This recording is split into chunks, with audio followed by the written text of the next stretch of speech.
Nagaan keenya jaalalaaf kan kabajaa bakka jirtan hundaatti isiniif baay'atu akkam jirtu daawwattoota keenya kun qophii torbeetti yeroo tokko isiniif qabannee dhiyaannu qophii roga jireenyaati. Qophii roga jireenyaatiin karaa sagalee abdiitiinis kan nu dhaggeeffattan karaa Hope Channel Itoophiyaatiinis kan nu daawwachaa jirtan muuxannoof mudannoo namoota dhuunfaarraa karaa ittiin amantii keenya gabbifannu imala jireenya keenya keessattis irraa barannu isiniif kan itti qoonnuudha. Arrammoo keessummaa kabiraan isiniif qabadhee dhiyaadhee jira. Keessummaa keenya wajjiniin gara wal isin barsiisuuttiin deebi'a. Isinis nu faana turaan isiniin jedha. Baga nagaan dhuftanii ani Paaster Baabbisoo Gammachuuti keessummaan koo jedheen beeksisa. Caalmaatti immoo gaa'eewu Paaster Baabbisoon kan jedhu yoo afaan keessan irraa dhaga'an gaariidha. Eenyu haa jennu? Eessa dhalatanii eessa guddatanii mi'a sirraa waa xiqqoo saaqneetu gara isa kaanitti darbina. Okay. Galatoomii maqaan koo Paaster Baabsoo Gammachuun jedhama. Bakki dhaladhee Nageellee Arsii jedhama. Achitti dhaladhee jedhee abbaan koo Paaster Gammachuu Ereffaa jedhama. Innis paasteriidha. Akkana. Waaqayyoof galanna ta'u. Maatii maan akka maatii Haroon lubummaa dhaaltaniittu Waaqayyoof baay'ee galanni haa ta'u. Yeroo baay'ee akka hawwiin maatii irra oolu wanta akkasiirra mudannoo wantoota baay'ee muuxannoo jireenya namootaa keessatti arginu keessaa yoo maatiin wangeela barsiisan ijoolleen karaa sanarraa xiqqoo maqu attam ture attamitti keessatti isinitti san waan kana. Yaa caalaa waanni yoo nama gargaarii jedhee wanti martinuu salphaadha. Dhugaadha lubummaan waan salphaa miti.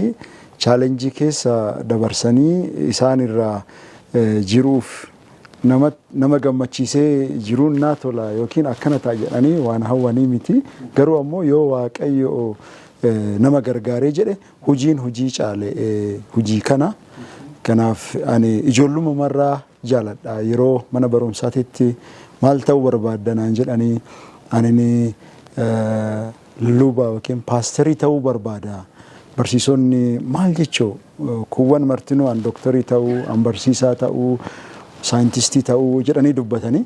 An ammoo paasterii ta'uun barbaada jedhee yoo jedhu maal jechuun hubachiisfinaan jennaan nama mana kadhaatitti waa'ee Waaqaa nama hojjetu akkas ta'uu barbaada yoo jedhu kun adduma dhageenyeen beennu waan akkanaa naan jedhanii akkasuma ta'aa guddadhee ijoollee walitti qabee daa'immanis afoo bahee gorsaa harmeen koo ammoo daa'imman barsiifti barnoota sanbataa paasterii abbaa koo gargaarti yoo inni karaa dheeraa deemee jedhu. Kanaaf hojii isa laalaa waan guddadheef inni ammoo hojii ofiitti waan gammaduuf dhuma akkana ta'u attamitti gammada jedhee yoo icciitii isaa laalu kan nama gammachiisu wanta argattu uduun taane wanta jaalattuu fi yoo Waaqayyo si gargaare waan san hin jaalatta. Kanaaf isa jaalataa guddadhee isa ammoo kana Waaqayyo karaa an hin barbaade jedheellee an jedheef uduun taane Waaqayyo waan na gargaareef karaa kana keessa dhufe. Kanaaf hojii kanatti ammoo ka gammadu ka jaaladhu baay'ee kan jaaladhu Waaqayyoof hojjechuun carraa guddaadha. Galanni Waaqayyoof haa ta'u. Meegaa yeroo dhiyoo as duraan naannoo Nageellee Arsiitti akka hojjechaa turtan nan beekaa. Kolleejjii Adventistii Koyiraatti hojjechaa turtaniittu yeroo isaan alattis iddoo adda addaa imala sochii istirii imala adda addaa qabdu. Isattiin deebinaa garuu tibbana dhaabbatee Adventistii sadarkaa idil addunyaatti One Voice 2027 kan jedhu ajandaa godhee dhiyeessee jira. Maalime waan sana nu caqasaati gara sagantaa keenya isaa idileetti darbina. Daawwattoonni keenyas dhaggeeffattoonni keenyas waa'ee sana akka qubaa qabaataniif. One Voice 27 jechuun akkuma maqaa isaa irraa kaanee yoo jennu sagalee tokkoon jechuun bara 2027 akka lakkoofsa faranjiititti Yesuus seenaa lafa kanarra ture waggaa 27 irratti akka cuuphame in beekama.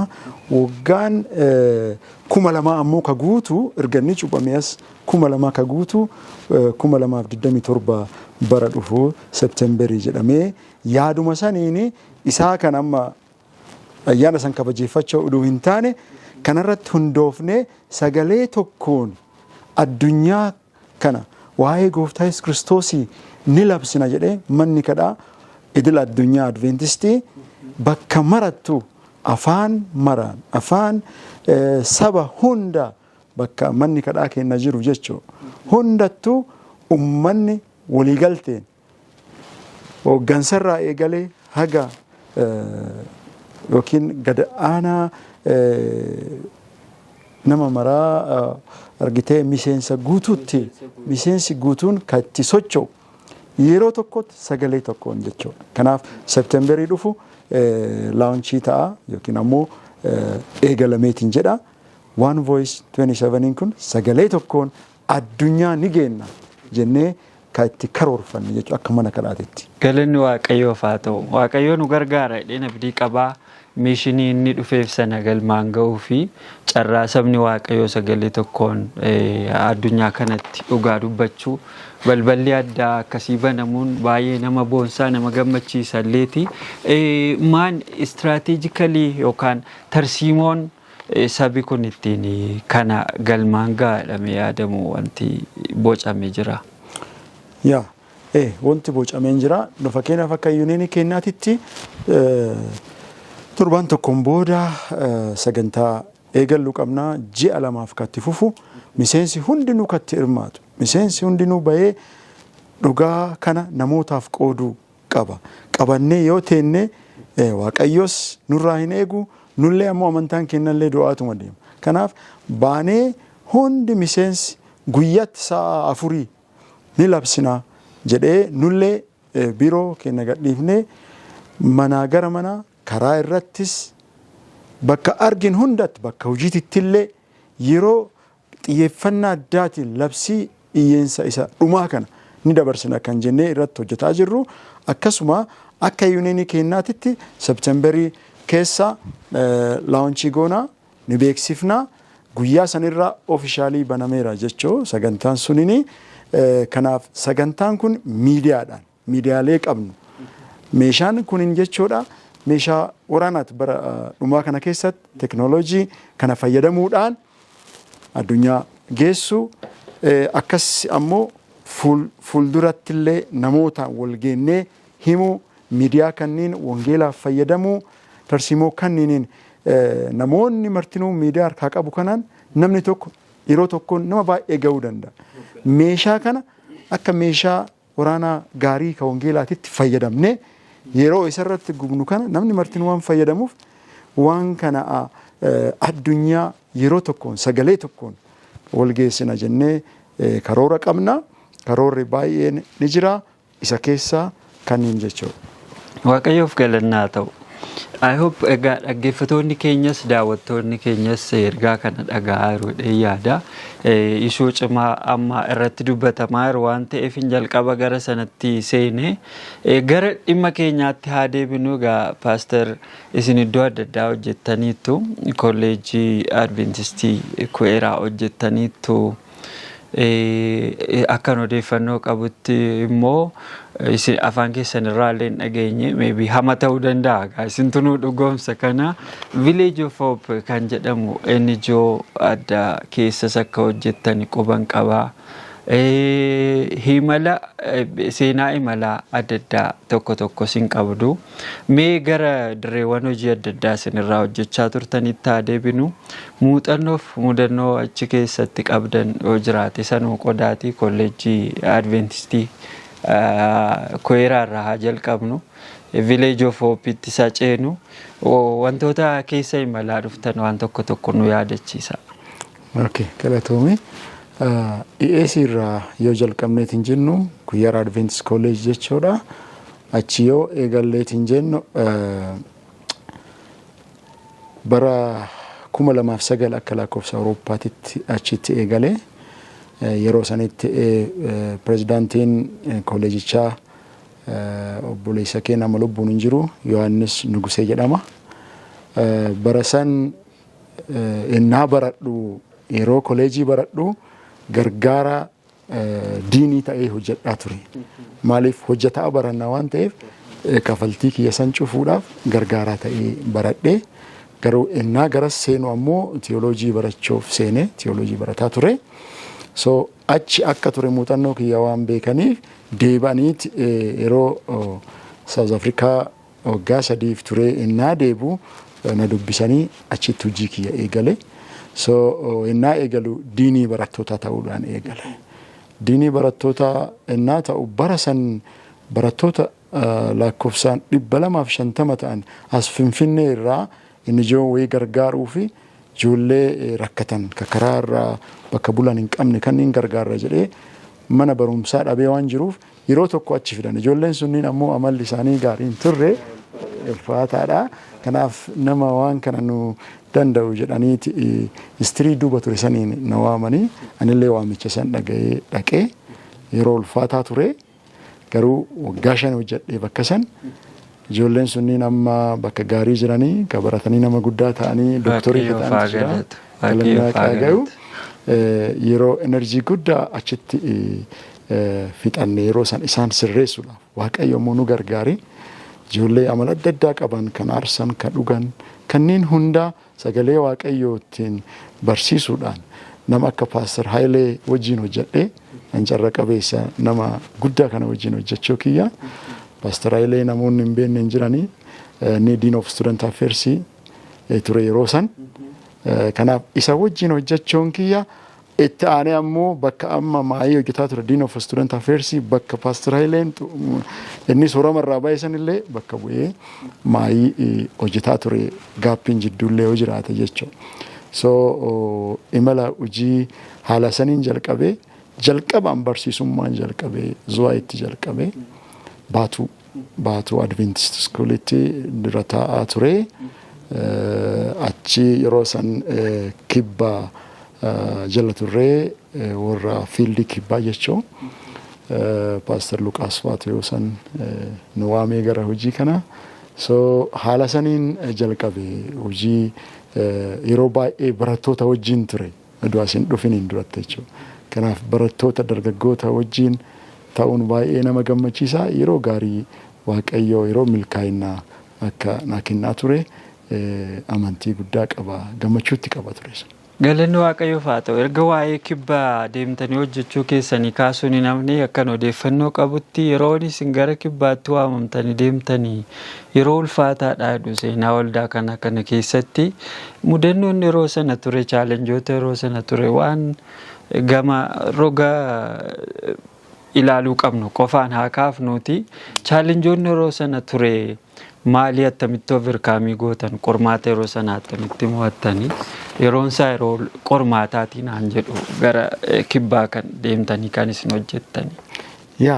Jireenya keessatti yeroo hundaa chaalenjiin qormaanni ni jiraata. Utuu haasofnu sagantaan keenya sagantaa roga jireenyaati. Sagantaan roga jireenyaa immoo roga hunduma isaa ilaala. Roga gaariis, roga qormaata isaas, roga milkaa'inaas, roga gaabbiis hundumaayyuun caqasa. Itti nuuf fa'a. Galatoomii yeroo san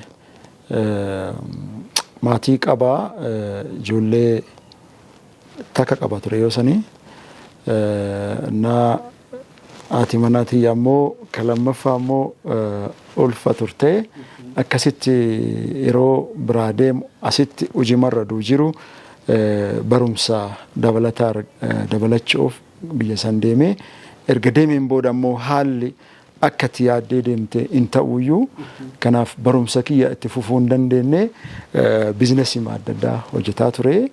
Achittis manni kadhaa ni jira. Ka warroonni biyya keenyarraa dhaqan itti waaqeffatanis kunis ka adiidiillee ni jira. Lamaanuu achitti tajaajilaa ture yeroo gaarii dabarsee waggaa 3 achi ture. Achiin booda ammoo maatii kiyya fudhachuufis yaadee garuu haalli achi jiru waan gaarii hin taaneef biyyatti deebi'u murteeffadhe achiin booda gara biyyaa deebee hojii kiyya ka idileetti deebee itti fufaa ture hennaa manni kadhaa na waamte yeroo hundaa fedha guutuun gammachuun gara hojii waaqaatti deebee hojii kiyyatti fufee gaappiin waggaa 3 sun maatii birallee waan hin jirreef chaalenjii guddaa keessa turre garuu bakka jirtu hundattuu ati yoo waaqaaf hojjette waan ammoo akkasii hojjetu ni argineetiin jenna jechuu biyyi san rakkoo adda addaatu jira guyyaa tokko garuu rakkoon tokko dunan mudatiin waaqayyo na gargaaree akka gaariitti gara mana kadhaallee waan dhiyaadhee ture mana kadhaa keessatti akka gaariitti dabarsine hariisaan ture lolli amma ka'ee jiru kamma sun hinna san ka'ee ture yaa jarri xenophobia jedhani yaa ka xenophobia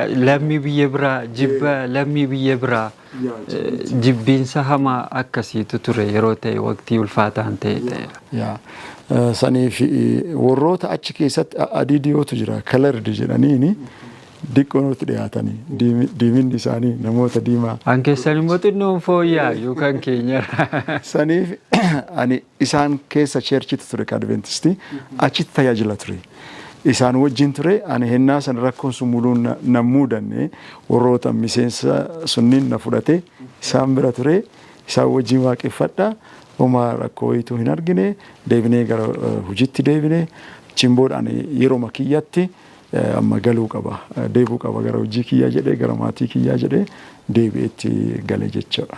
Waaqayyoof galannaa ta'u. Egaa sana qofaas miti isin gara Naamiibiyaa, Indooneeziyaa iddoo adda addaa deemtanii ilaaltaniitu Saawuz Afrikaan alattis egaa imala adda addaa hin qabdu seenaa imala adda addaa namni qabu muuxannoo biyya kan keenyaaf biyya kan biraa wal bira qabeen ilaala. Qormaatti biyya ormaa fi milkiin biyya keenya jiru like natural resources nuyi qabnu wanti nuyi akka eebba waaqaattiin ilaalle maaltu jira iddoo sanatti immoo wantoota isin taajjabdan wanti nuyi dhabne isaan qaban wanti nuyi qabnu isaan hin qabne xiyyeeffannoo immoo kan nuti itti laanne maybe dhaloota keenyaaf gaariidha jedhee waan hin yaaduuf utuu sanarrattis waan hojjettanii.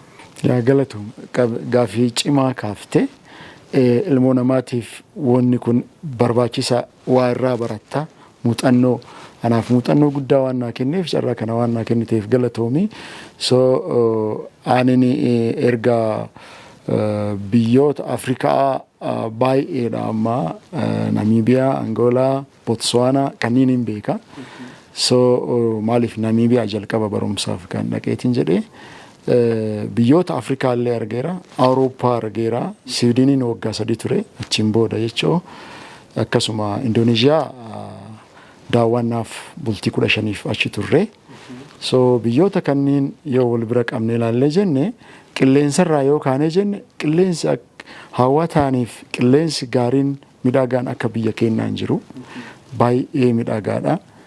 Maaliifi gannillee ganna normaaliidha. Akka Indooneeziyaa bishaan fuudhee nama fudhatu guutiitiin hin jiru. Yeroo bonaallee ammoo biyya gammoojjii ta'e akka Namiibiyaa sana gammoojjummaa hin qabu qilleensi kenna baay'ee hawwata hojiif kan mijate. Garuu ammoo akkasuma ammoo Siwiidin yoo ilaaltu cabbiin jira. Ani si maalalchiisa naannoo nan ture Kiruna jedhama. Naannoo gara Norway dhiyaata. So negative minus jechuun duwwaa 0 gadi 40 argeera ija kiyyaan jechuudha. Bakka konkolaataan mustawaatiin isaa yeroo caccabu qabbanirraa kan ka'e. Cabbeessee. Yaa. So ganama mara isaa irraa qulqulleessitaa deemuu hin dandeettu. Isa keessa darbanii ammoo biyya ofii attamitti akka guddisaniira yoo ilaaltu muuxannoon hojii baay'ee nama malalchiisa. So chaalenjiin yoo qormaan yoo nu mudatu sadarkaa ittaanuuf nu qopheessaara. Akkasuma ammoo nu cimsa. Yoo qormaan hin jirre ammoo akkanuma jiraana jechuudha. Kanaafi amma amala gaarii hojii keenya kana fidaarra malee biyyi keenya hojjechuu qaba. Namni hojjechuu qaba. Sagalee Waaqayyoollee hojjedhaa fuuraa dafqaati nyaadhaa jedheera. Kanaaf Uummanni keenya aadaa hojii keenya cimsachuu qabna. Biyyoon fakkeenyaaf biyyi keenya waggaa 50-60 duratti biyya akka Siwiidiniiti beelaaniiti biyya gargaarte biyyi teenya. Warri sun hin dubbatu waggaa 150 duratti dinnichaa kana fe'ataniidhaan dhufanii asii ergameera biyya keenyarra. Wangeela dhufanii hojjetaniira warroonni Siwiidinii namoota akkasii argeera akaakayyoota isaanii ijoollee isaanii achitti ol geenu biyya keessan biyya akka gimbii dhandhee wangeela hojjenneerra jedhan. Wangeela as galchaniiran as seensisaniiran uummanni sun jechuudha. Kanaaf ijoolleen isaanii amma enjoy godhaatti waan akaakayyuun isaanii sanniin hojjete cimanii waan hojjetaniif barri kun jenereeshinii itti aanu akka gaariitti jira jechuudha. Kanaaf wanti addaa hojjannu boru ijoollee keenyaaf fayyada. Waa maraanu amantaanillee hojiinillee Waaqayyo akka hangafa taanu nu uumeera. Ka baratullee barumsa isaatiin tokkoffaa ta'u. Qotee bulaan qonna isaatiin midhaagaa bareechisee qotuu isarra jira. Ka biiroo hojjetullee biirootti hojii isaa midhaassee hojjechuu. Lammaffaa sadaffaa akka ta'u tun taane tokkoffaa jedhee isinillee warri miidiyaa akka tokkoffatti hojjettan biyyi yoo kana guddan. Nullee warroonni lubaa akkasitti amanamummaan yoo hojjanne manni kadhaa guddatti jechuudha. Hojiin waan filannoo hin qabne. Maaliif addunyaan tun dorgommii chaalenjii kana keessa darbuu fi hojjechuutu nurraa eegama. Biyyoota deemee kana hundaa keessattuu hojiin akkam akka nama fayyadu. Anamma waa'ee NGO kaasaa turte. Hojii 2-3 uduu hojjedhee natti tola. Kanaaf yeroo san hojii 2-3 qaba biyyuma kana keessattuu naannoo Shaashamanneetitti hin barsiisa. Akkasuma immoo Canadian Humanitarian Advice godhaa NGO san. At the same time ES illee hin hojjedha. Namoonni gariin maaf 2-3 hojjetaa jiranii idea akkasii namoonni qabani. An challenge godha namoota kanniin. Erga hin hatini erga hin balleessini hojii hojjechuun erga hojii kaan hin miidhin lamaan wal bira qabdee yoo hojjette. Fakkeenyaaf galgala gara manaa galta biyya keenyatti dhumate 12 yoo ta'e hojiin dhumate. Sa'aatii 12 booda ammoo odoo hojjettee maal qaba yoo ka maallaqa sii fidu. Rakkoon qabu cubbuun qabu. Namoonni gariin kana akka yookiin nama quufuu dhabeetitti yoo akka nama yoo akkasitti ilaalan kanaa miti. Yaa akkas godhan hojjechuun maali jireenya kan keelleen fooyyeffataa Waaqayyollee sitti gammadaa nama gargaaramu duuntaan nama gargaaru taata jechuudha. Harka namaan eeggattu jechuudha. Kanaaf warroo biyyoota kanneen deeme hundaa keessattuu muuxannoon an argadhe hojjechuu ammallee hojjechuu.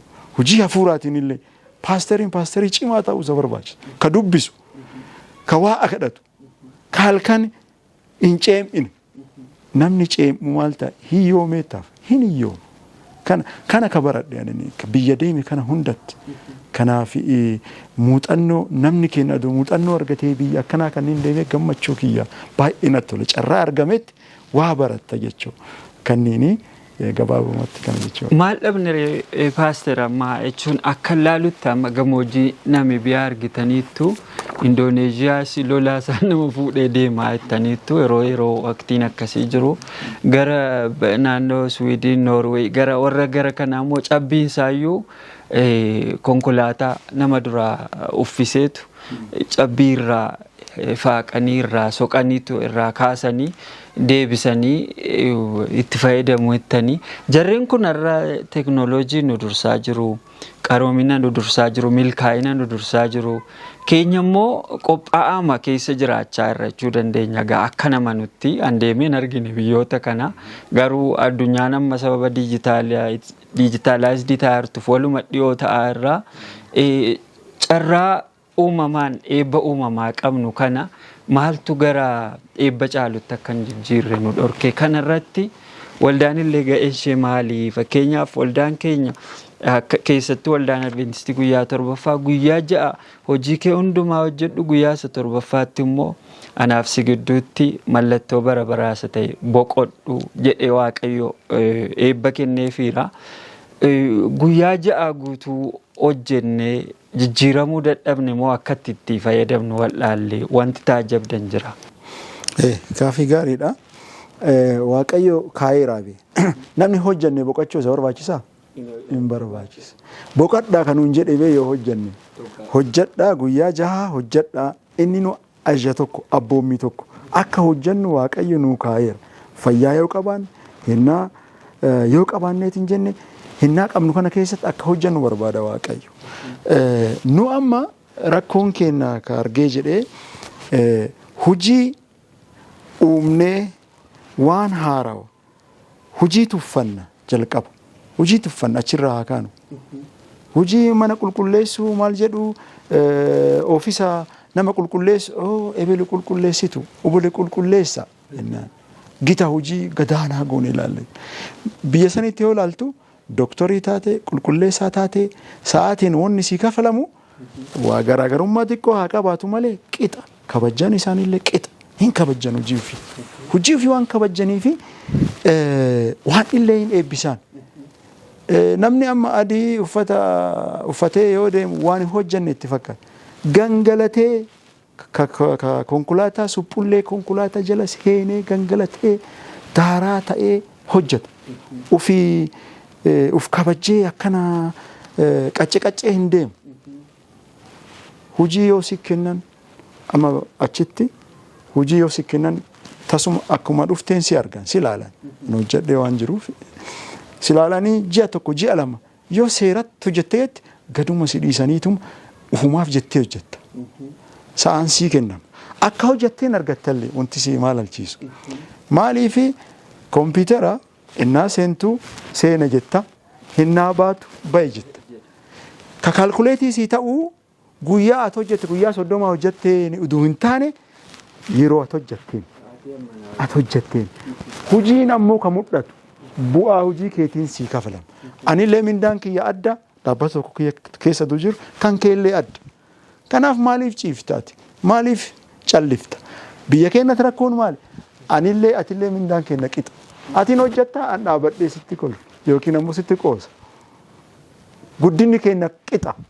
Wantaan argadhu atillee argatte. Kanaaf maal godhuuf ta'a? Bu'aa hojii isaa irratti ilaalamee wanti jijjiiramuuf hin jiru. Kaka'umsa hin qabu namni hojii. Kaka'umsa akka argatu ka hojjete hin dabalamaa fi sagalee Waaqayyoollee hin jedhaa miti. Yoo hojjette jette namtichi yabootti kennee deeme sun kitaaba keessatti arginu urraa waan itti kenname san hin jijjiira. Aayitanu manaa hoo jedhee awwaalee hin kenne. Kanaaf amma garaagarummaan keenya maalidha? Ka itti yaaduu qabnu namni akka hojjete argachuu qaba. Namni akka hojjetetti yoo argate tokkoffaa kaka'umsa qabaata jijjiirama sarara argitaa jijjiirama boleessa kan keerra yoo argite atillee jijjiiramaaf hojjetta jechuudha. Garaagarummaan qabnu kana. Akkasuma immoo hojii dhuunfilan bakka mara deemanii hojjetan kun kiyya kun kan keeti hin jedhamu dubbiin qabani dubbii wal barbaaduuf wanti si maal biyya Siwiidin isanitti manni murtii yookiin waggaatti al tokko fa'aa banama dubbiin hin jiru hojii hojjeta namni yoo hojii hin qabne bee dubbii uuma malee dubbiidha rakkoon jiru kanaadha. Kanaaf nu carraa guddaa qabna. Qilleensi keenya bareeda argite hawwataadha. Ji'a 12 aduu qabna.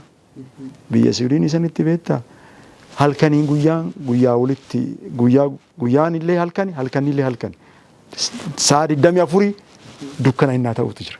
Dukkana san keessa illee hojjetan isaan. Hin dukkana ibsatanii hojjetan mana hin ciisan.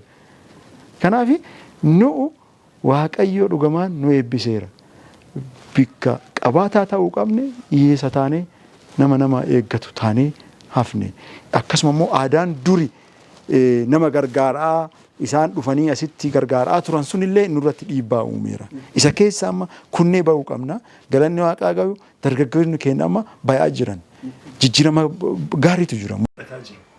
Kana argineetiin jenna jechuudha. Galatoomaa paaster kaalcharii aadaan jijjiiramuu qabu tokko waan isinillee irratti waan taajjabdannu caqasuun irra jiru tokko nam tokko qonnaan bulaas yoo ta'e hojjetee callaa gaarii yoo galfatee yoo daldalaallee ta'e daldalee jireenya isaa kana fiffiiggate yoo fooyyeffate gareen baay'een barmaata hojii kana hin qabne barjaa adda addaatti maxxansa kun qorichaan akkas godhateedha kun akkas godhee kana godhateedha kana wanti kun wanta ilaalcha nu keessaa ba'uu qabnuudha yaada barmaata akkasii jira biyya sinattan kana biyyoota sin ilaaltan kanatti wanti si maalaalchisu biyyi Siwiidinii addunyaa irratti biyya jireenya namaatiif mijate top 10 keessa jirti. Sadarkaa olaanaa 10 san keessa jirti. Kanaaf namni waan ati gootu dubbii isaati miti. Konkolaataa keessatti baasii keessa yoo yaabbattu namni waan keessa jiruuf sitti hin fakkaatu. Silent. Addunyaa irraa biyyi silent taate biyyi jireenyaaf mijate keessa tokko Siwiidinii. Kanaaf ati qabaatte qabaachuu baate namni millatee si ilaalu hin jiru. Ati makiina konkolaataa warqee maaf hin oofin namni oduu akkana si millatee si ilaalu hin jiru. Jiruma ofii jiraata. Hojii ofii qofaa hojjeta. Biiroo tokko keessatti dhaabbata tokko keessatti yoo hey jedhaatu mul bira darban malee haasaa fi yeroon qaban taa'anii yeroon nama hamatan taa'anii waa'ee namaa hin haasa'an hin jiru. Hojii qofa. Kanaaf kana godhatee hin jiru. Mootummaan sisteema ittiin hordofu qaba. Maddi galii kan keetii maddi qabeenya keetii beekamuu qaba. Akka biyya keenyaa lafumaa kaatee argadhe yoo jette eessaa dhufe waan jedhutu jira. Akkasuma immoo wanti sitti tolu akkaatama argatteen kafalta. Taaksiin kan kee yoo baay'ee qabaatte baay'ee kafalta. Kanaaf warri hiyyeessaa maal ta'a kana jidduutti hin gargaaramu gara jidduu ol dhufa. Keenna amma qabaataan ol lixeera baay'ee hiyyeessi gadi jira godattafeera. Maaliif rakkinna kana? Rakkinni qabaataan ka rakkataa san gargaara jechuudha. Indirectly taaksii baay'ee yoo kafalee isaanirra barumsi firii ta'a manni yaalaa firii ta'a argite haala kanaan guddinni ka ulgatee duuntaan qixa guddatan jechuudha. Amma rakkinni biyya keenya qixa guddataa hin jirru. Ka beela'ee nyaata malee bulaara ka quufe nyaatatti taphataara argite rakkoon jiru kun wal gateera. Waan kana waaqummaan walitti dhiyeesse malee nu gargaare akkanumatti jiraanna jechuudha. Kanaaf biyya sanitti kaati gaafii kaaftee wanni akkasii taasuma hin jiru. Biyyoota adda addaa Afrikaa keessaallee biyyoota guddataa jiran yoo laalte jette waan akkasii kun hin jiruyyuu na kana fakkaata. Galatooma Paaster egaa dhugaa dubbachuuf ilaalcha akkasii cabuu qaba jedhee mana ilaalchi hojii ofii irratti xiyyeeffachuu namni akkuma jedhamu jechuun namni sammuun hojii hin qabne waajjira seexanaatti jedhanii mammaaku namoonni hojii dhabummaan keenya baay'ee akka nuyi waan namaa teenya wal irratti yaanu nu godhe namnullee wal guddisuu hin barbaadu sana keessaa ba'uma qabna dhee yaada pilaas ilaalcha akkasii kun akkasiin fide ka hojjetu karaa ittiin xiqqeessinu inni godha yeroo carraa ittiin achitti hafu sun dhabameen hundi keenyallee akka hojjennu hawwii hunda keenyaati gaa waaqayyo nu haa gargaaru. Meega Hope Channel har'a keessummaa ajaa'ibaati kan inni qabu akka carraa ta'e isin Hope Channel Indooneeziyaallee daawwadheen tureettani maali garaagarummaan keenya mee maal fooyyessinu warri Hope Channel Itoophiyaa kunii fi warri Indooneeziyaa garaagarummaan keenya maali maal taajjabdan? Hope Channel Indoneeziyaan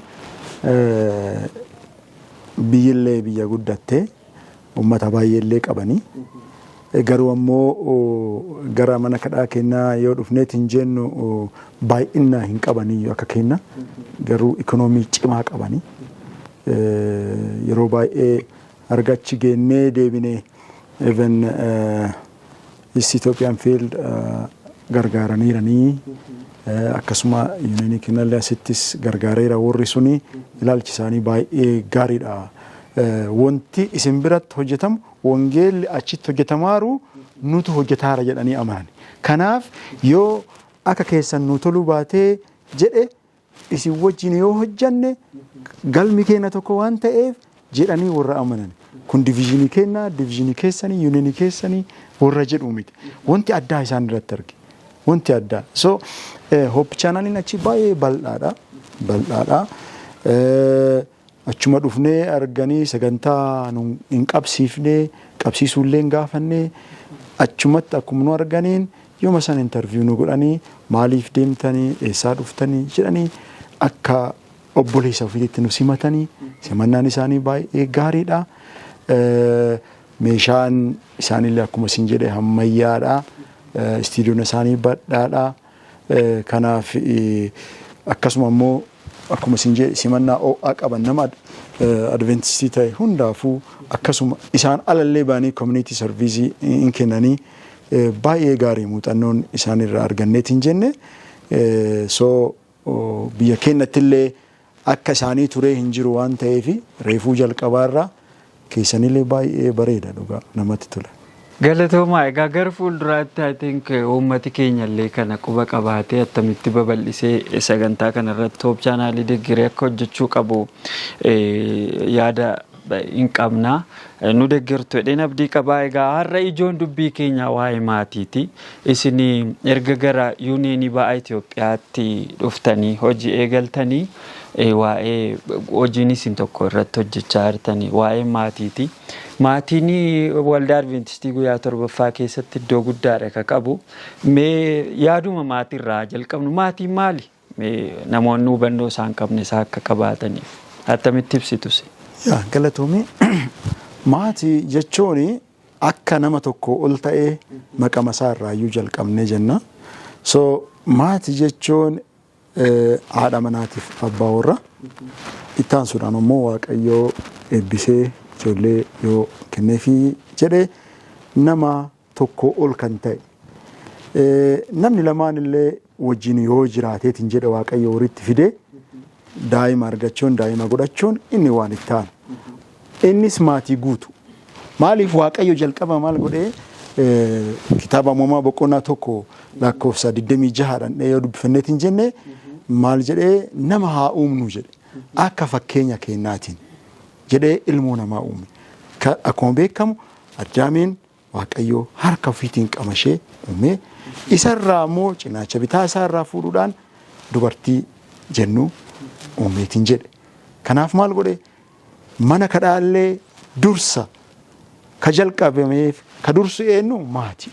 Maatiin yoo jiraate manni kadhaa ka dhufu. Ka firrisni maatii waa hundaafu. Maatiin jabaan mana kadhaa jabaa uuma. Manni kadhaa jabaan ammoo ummata jabaa uumeetiin jedha. Biyyillee ka jabaattu. Wanti duratti sin jee aadaan martinuu eessarraa jalqaba? Maatiirraa jalqaba. Maatiirraa jalqaba. Kanaaf maatii jechuun maatii waliin jiraatu, ka jaalala qabu, ka waliin kadhatu, ka galma tokkoof waliin hojjetu. Ijoolleen teenya maatiin abbaan haadha, haati abbaa kabajuudhaan waliin jiraachuuf wal gargaaranii ka waliin jiraatan, ka waliin waaqa kadhatan. Kun maatii, hiikkaan maatii guddaadha. Akkasuma immoo baay'ee murteessaadha. Biyya tokkoof, mana kadhaa tokkoof maatiin wanti maatii irratti jalqameetiin jedhe bu'uura ta'a. Kanaaf Waaqayyo maal jedhe erga cubbuun lafa kanarra dhufee namni hennaa du'u hennaa maal jedhu naannoo keenyatti qorsi du'aa maalii jedhan. Naannoo Arsii keenyatti qorsi du'aa maalii jedhan jaarsotiin wal gaafatan. Qorsi du'aa intala fuudhuu jedhan. Intala fuudhuun achii hoo jennaan ilmee argataa mire uf bakka buusee jechuudha. Bakka buuseera wanti ittiin du'a ijaa ba'atanii argame. Isaa jedhan. Nu qorsi du'aa Kiristoos jennee amannaa barsiifnas. Amma fakkeenyaaf kaasee waan kana kanaaf maatiin jenereeshinii itti aanu ka ijaaraa adeemu injiinii waa maraati. Biyya takkaaf illee mana kadhaatiif illee karaa hafuuraatiin yoo laallu baay'ee bakka murteessaa ta'e bakka humna itti argatan. Argitee kaampaanii tokko jechuun maatiin. Kaampaaniin tokko maali? Kun kaan hojjetaa hojii adda addaa qabaa miti. Ofii ammoo galmi isaanii tokko. Maatiin ijoollee jalqabarraa ati hojii kan hojjedhu jennee yoon kennineef namoonni gariin hojjetaa manaa qaba jedhanii dhiisan. No, hojjetaan manaa boru si biraa deemti. Hojjetaan manaa yeroof si bira turti. San qofaa miti. Namni sun ammoo boru akka mana ijaaratu beekuu nu barbaachisa. Kanaaf maal godhuu qaba? Gahee hojii kennineefi hojii akka barattu yaada qara jenneef amma waa'ee hojiiti. aadaa hojii gabbisuuf manumatti jalqabna. Hojiin ijoollee hin ajjeesu. Nama ajjeesee dhageenye hin beeknu hojiin. Nama cimsa sirrii akkuma ispoortiitti illee yoo ilaaltu argite qaama kan kee cimsa. Namni hojjetu dhibee adda addaa hin qabu. Namni baadiyyaa maaliif fayyaa qabaata? Hin hojjeta innaa hundaa. Kanaaf maatii keenya haala saniin jalqabneetiin jenna. Maatiin hiikoo guddaa qaba. Faayidaa guddaa qaba yoo seeraan qabneetiin jenna. Waa'ee ijoollee kaastaniirtu ijoolleef illee hojii kennu jettanii addattuu ijoolleen magaalaa keessa jiraatanii bishaan illee buusachuuf rakkatu. Bishaan piroosesii illee hin qabu dhaqanii buusatanii dhuguudha. Maatiin illee ijoollee isaanii waan jaallatanii fi namni biraan akka isaan tajaajilu barbaadu. Kanarraa kan ka'e immoo yeroo baay'ee ijoolleen ka'eeruma ga'an illee yoo xiqqaate shunkurtii illee bilcheessuu hin danda'ani. Kun egaa dhugaanuu amma taajjabaarruudha keessa jiraanne waan ta'eef isa cinattis baadiyyaattis namoonni akkuma sadarkaan jireenya isaanii wal caalutti ijoollee isaanii amma ta'e hojiirraa ittisanii ofii cabanii hojjetanii maatii jiraachisuu hin fedhu. Kanneen sun gaariidha jaalala maatiiti waan ta'eef. Garuu gam tokkoon akkuma isin jettan ijoolleen aadaa hojiirraa fagaachuu kana barnoota qofaa jechuun mana barumsaa qofaarraa qaxaramuu qofaarraa dhufaa. Qacaramanii miindaa argachuu qofaarraa dhufaa jireenyi jedhanii ilaalchi amanuu kun dhufaa jira. Keessattuu biyya keenya keessatti aadaan akkasii babal'ataadha. Itti dadhabanii hojjechuun yookiin immoo karaa tokkitti irra qofaa yaaduun kun wanta ajabdan qabduu gama kanaanii waan gorsitan illee. Gaaffii baay'ee bareeda kaaftee dhugamaan wangeelli keenya ka barsiisu namni akkuma kitaabni abboommin isaa dubbatu hojjetee namni tokko xaaree furuu fi dafqa ofii argachuu isa barbaachisa. Kanaaf ijoollee kana ka qopheessinu ammumarraa qopheessina. Ka dhiiraa waan inni hojjechuu qabu, itti gaafatamummaa inni qabu. Ka dubaraallee Oromoon maal jedhee uumamaaku haadha laali intala fuudhi. Haadha laali intala fuudhi jechuun haati yoo cimtuu taate ijoolleen sunillee cimtuu taate. Maaliif?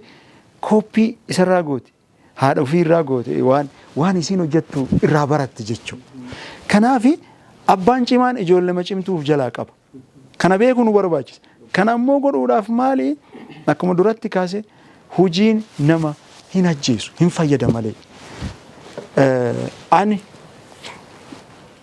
abbaa koon baay'ee galatoomfadha. Maaliif? Hojii waan na barsiiseef. Kana hojjedhuu fixii na eeginaan jedha.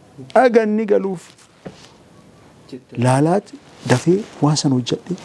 Yoo isa fi xumuru boru ammoo assaayimentiin kan kee kanaan. Yoo san namatti hin beeksisu maal na ajjeesuuf ta'a jetta. Garuu ammoo achiin booda galatoomfatta. Erga waan san argite. Maaliif addunyaan tun chaalenjii jenneera qormaata jenneera. Qormaataaf akka qophaayu nama kana asitti ijaaruu jalqabna. Namni sun yoo qormaanni yoo itti dhufe gaafas waa hunda keessa darba jechuudha. Anamma hojii kan asitti dhaabiitii hojiin kan dharraa qabee kana udunaan jette hojii sanniin hundaa hojjechuuf encouragementii qabu. Kakaa'umsa hin qabu. Wanti an filadhu hin jiru. Maatiitu na ijaare jechuudha. So biyyi deeme sunniin illee kana barsiise. Hojiin filatamu hin jiru. Uumaa argite hojjechuu qabda. So kaati kaaftee fi fakkeenya daamattiin xiyyaata hangafa amma waggaa 20 ta'uuf seenuutti jirti. Biyyaan ture san jirti. Siwiidiin jirti amma jechuudha. Kaampanii maan hojjetaa ture san jirti. So connection isaa wajjin waan qabuuf. So waan isin naan jette akka mudannoo sitti himuu barbaada. Waa'ee kiyya haasaa namtichi hoogganaan sun nama akkanaatu nama Itoophiyaa watu ture. Maqaa kiyyallee sirriitti pronounsii Babbiso or some. So baay'ee strongidha. Hojii jaalataa ganama firrisee dhufa. Galgala xumura kabayu isaa. Ani silaa jiruutiyyaa fi akkas hojjedhaa mire asiillee maatiinis jira waan ta'eef jireenyi nuus maarshiisitti jijjiiree hojjettaa. So yoo haga barbaadde hojjedhu sin jedhanii bareedaa maallaqaa mire hin hojjetta. Kanaaf nama cimaatu ture nama cimaadha. Kanaaf namni sun biyya Itoophiyaa nu biraa deeme baay'ee jaalanna ture jedha. Hin beeku beesi achi lamu an ka'e beeluuti ka isaati jedhaan hin haasayin jedhaan. Namni gaariin isaa maanis jira waan ta'eef jetta abbaami waa gorsita hin dubbatin jedheeran. Wanti inni dubbatu gammachiisee jennaan inni abbaa kootiif jette. Waa balleesseera naan jette achiin addeebitee na bilbilte. Maal balleessite? Waan ati naan jette diigeeraa naan jette. Maal diigte? Hin himin naan jetteen turre namatti an ammoo wanni ni maaru waan natti toleef inni fi abbaa kiyyaa jedheeni. Naan jette. Kuni seenaa na mudate kan dhugaati. Inna so baay'ee sitti gammadaa naan jette. Udhaan waan hamaa hojjedhee achi deemee jiraadhee hojjetaa laafaa wayii ta'ee jiraadhee akkuma kana dubba. Daamattiin koo natti qaanofte jechuudha. Kanaaf natti boonte jechuu hin gammadde jechuu caalaa na jaalatte. Yeroo duratti hojjedhu jedhuun yookiin jaalachoo dhabuu dandeetti. Innaa asitti guddisu san kanatti hojjedhu akkan hojjedhu innaa jedhuun hojii na baay'ifte jechuu dandeetti. Amma garuu ammoo fiitii gootee bakka sanitti gammachuu guddaa qabdi. Hooggantoonni hin jaalatanii nu biraa hin deemini. Mindaasii dabala. Dheengadda naa bilbiltee ture. Hin deemin naan jedhana bakka jijjiirachuuf ta'a. Garuu ammoo hin deemini waati barbaadde kanas si goonaan naan jedhan. Abbaati jaalattu sanillee barbaadde siif hin naan jedhan. Ani hojii argadheera moo jedhee hojiin kiyyaan mootummaa waaqaa badhisu jedhee nama achi. Kanaafi aadaan ijoollee kun ani waan ofirraa baradhe.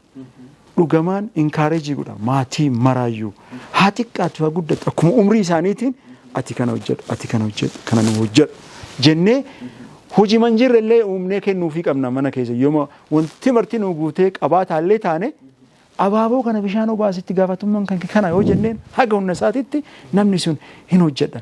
Namni hojjanne nyaachoon qabu akka jedhu bara dargii kaanillee akkas jedhanii maayisaruu ijoo chaayiblu jedhama fakkirii ture duri.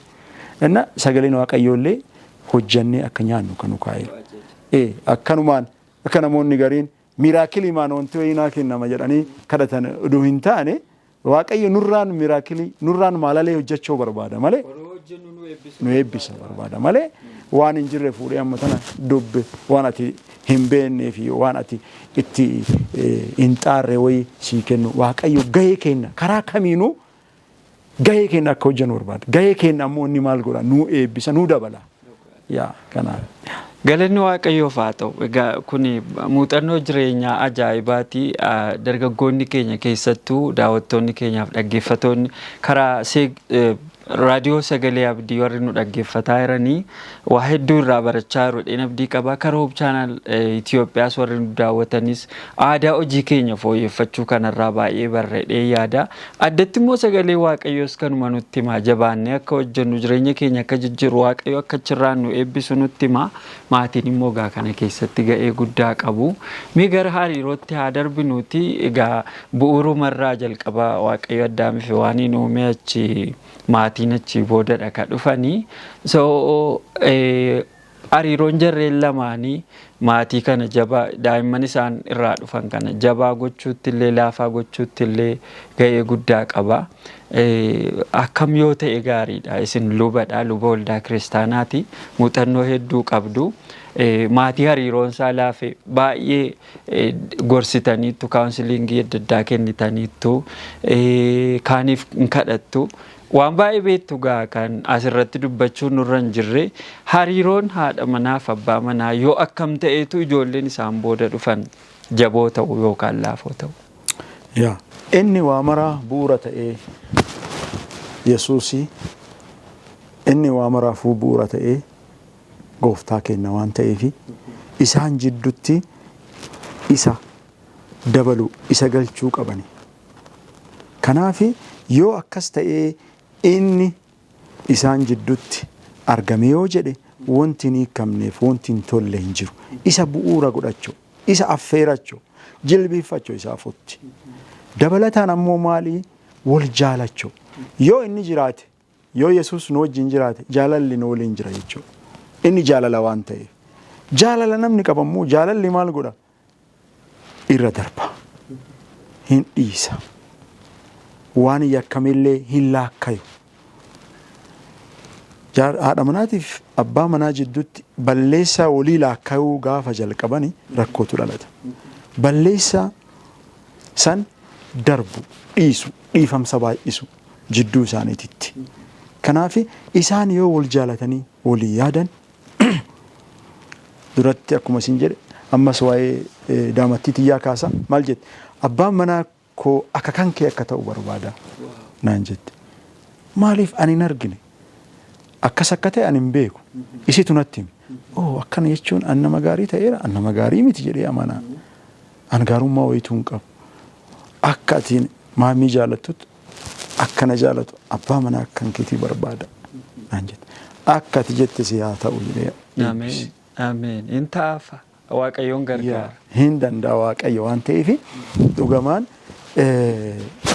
kunuunsu wal kunuunsu abbaan manaa haadha manaa kunuunsu haati manaa abbaa manaa kunuunsu wanti si maal alchiisu mee hojii waaqa kanaa laali.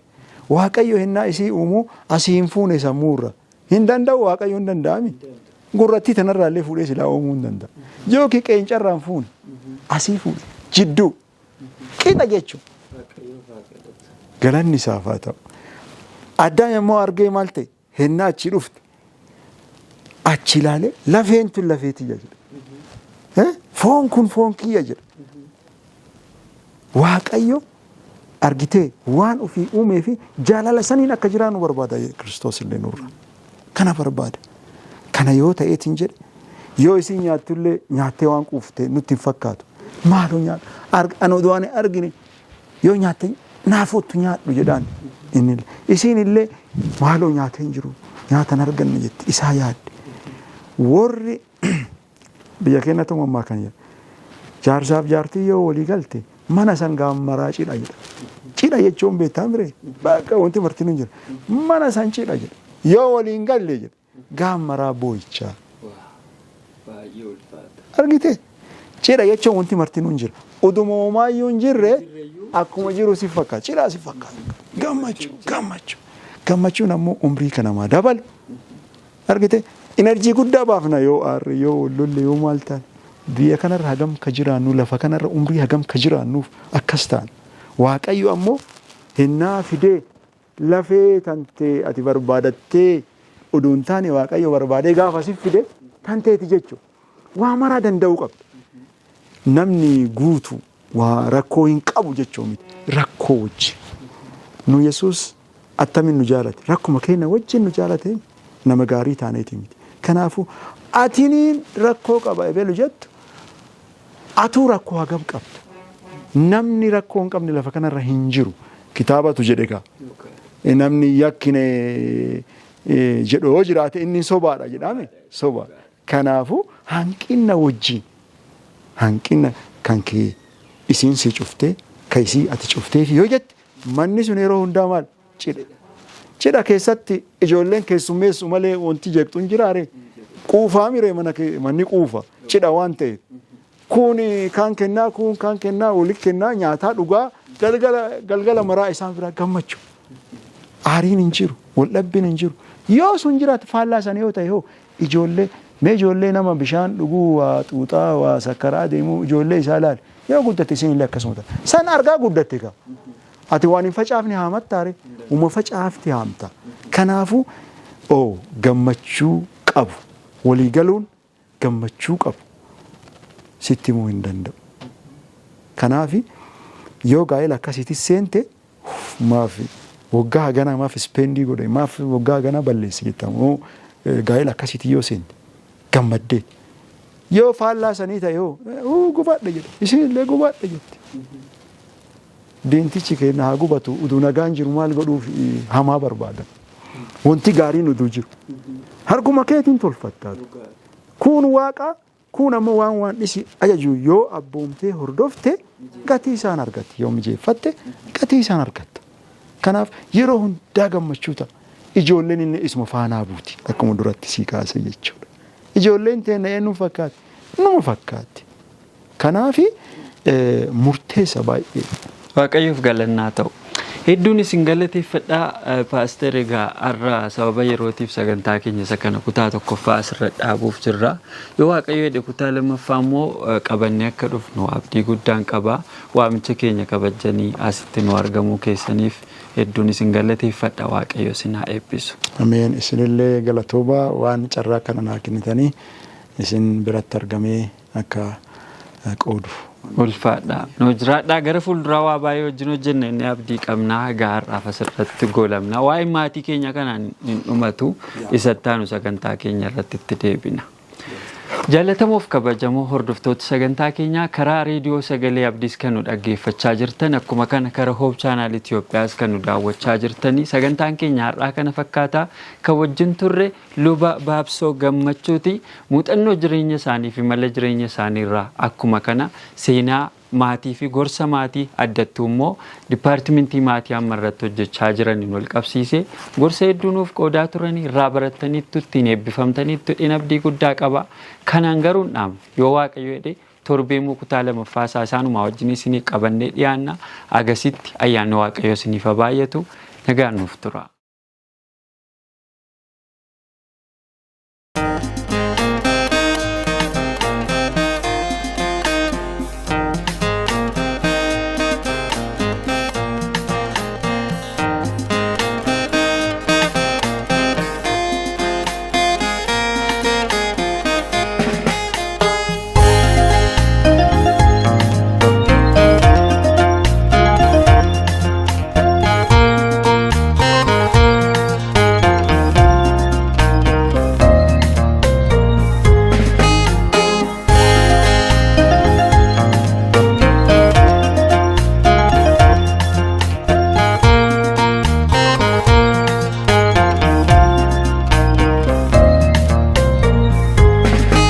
Atida Yesus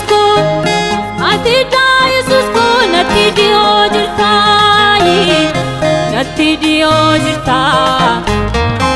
Atida Yesus ko natti dio jirta Yemmuu qofa kooti jedhee taa'ee bo'uuna sobsiisuudhaaf natti mul'atteetta.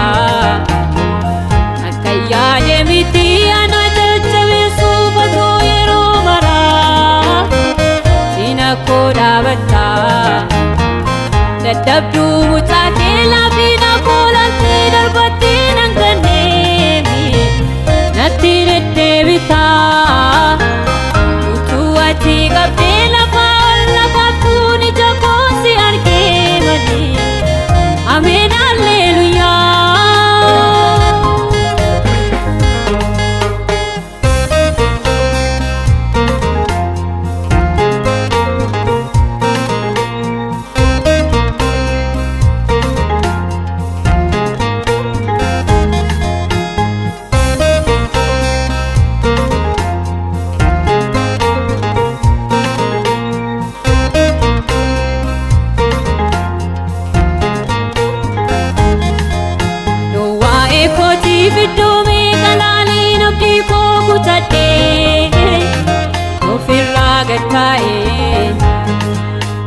Kana caalaa deemuu danda'uu jedhee tuqaadhaanis dhimma koo xumuree ati garuu dhuftee na biraan baateetu ka'iitii adeeminaan jettee boqonnaa rakkaana na eegalchistee.